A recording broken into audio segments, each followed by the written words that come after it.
नाशकात शिंदेची शिवसेना आणि अजितदादांची राष्ट्रवादी एकत्र निवडणूक लढवणार आहे। नाशिकमध्ये भाजप स्वबळावर लढणार आहे आणि मेरिटनुसार जागा वाटप पार पडेल अशी माहिती नरहरी झिरवाळ यांनी दिली आहे।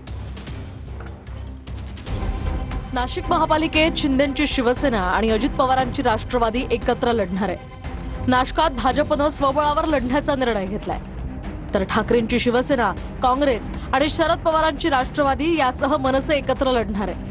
तर वंचित बहुजन आघाडीचा अद्याप निर्णय झालेला नाहीये।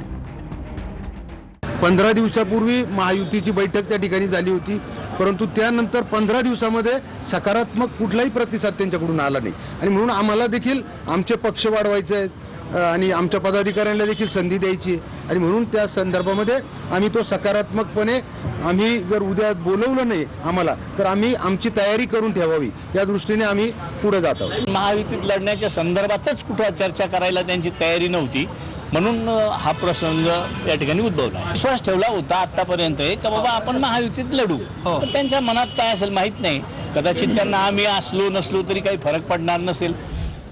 महानगरपालिका निवडणूक अर्ज दाखल करण्यासाठी आज शेवटचा दिवस आहे। शेवटच्या दिवशी अर्ज भरण्यासाठी मोठी गर्दी होणार आहे। सकाळी 11 ते दुपारी 3 वाजेपर्यंत अर्ज भरता येणार आहेत, तर मुंबईत 5 वाजेपर्यंत अर्ज स्वीकारले जाणार आहेत।